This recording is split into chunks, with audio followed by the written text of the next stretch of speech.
If Derrick Henry is playing in this game, and if he is healthy, the line is what, Furman?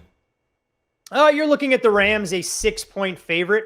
I do think the market has overcompensated a little bit, especially through a key number, even for a running back as valuable as Derrick Henry, who represents more than 70% of the rushing yards for the Titans, going all the way back, I think, to 2018. There's not even a running back that represents more than 60% of what his team has been able to accomplish on the ground, given King Henry's prowess. But before we get into some of the exact breakdown in this, Clay, I just want to know, were your Super Bowl deposits for the fancy restaurants and hotels in Southern California, were those refundable if the Titans don't get there, or are you already locked into that deposit amid the hopeful optimism that the Titans were going to have a chance to play for the Lombardi Trophy? You know, I think I'm going to be in LA no matter what, because we're going to have a lot of different media obligations at Outkick. But the question is, honestly, it'll save me a lot of money. Will my wife and kids be there or not? Because if the Titans aren't in the Super Bowl, they won't be there. You know, I went down to the World Series. I've made a lot of promises to my kids that have come to cost me money. I said, thinking it would probably not happen, that, hey, if the Titans ever play in London, we'll go over and watch. Titans played in London. We went over and watched. You've done that, yep. I said, hey, to my son when he was really upset a couple of years ago about the Braves. You remember when the Braves got run by the Cardinals in Game 5? They were down like 10-0 in the first inning at Truist Park. My son was really upset then, and I said, hey, you know what? If the Braves ever make it to the World Series, we'll be there. So World Series, Braves, we were there. And I've told the boys, as they've had a lot of disappointing Titans performances over the years, hey, if they go, we will be there in person. I'll get tickets. So there's no telling how much it would cost in L.A. For a Titans World Series ticket. It's not exactly like there's a lot of poor people in L.A. And, you know, Super Bowl tickets are never cheap. But I feel like that's probably a place where it would be extremely expensive no matter what. But so it would actually save me money if the Titans don't make the playoffs. You got 3 kids and a wife. Plus, I'd probably offer my parents tickets. Like, before all is said and done, I'm going to end up owing tens of thousands of dollars over this thing.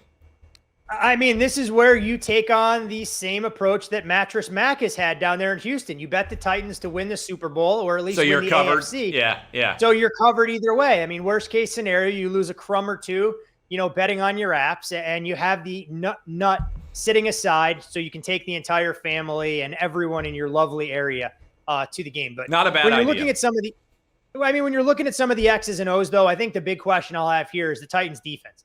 We've seen them make market improvement. Harold Landry has been outstanding in terms of his sack total, but I think this is the game where that secondary that we're not quite sure can perform without key contributors in Christian Fulton and Caleb Farley will get tested on early downs, especially if Matthew Stafford is 100% and out there.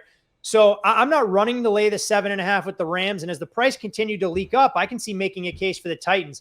We always seem to get in the National Football League that one-game bump for a team playing without its superstar. I mean, we saw it last Sunday night in the Dallas Cowboys-Minnesota Vikings game. We'll see exactly how Jordan Love responds in the absence of Aaron Rodgers. So in one-game setting without a running back, I think the Titans will be just fine, but a lot more of the responsibility will fall on Ryan Tannehill's shoulders.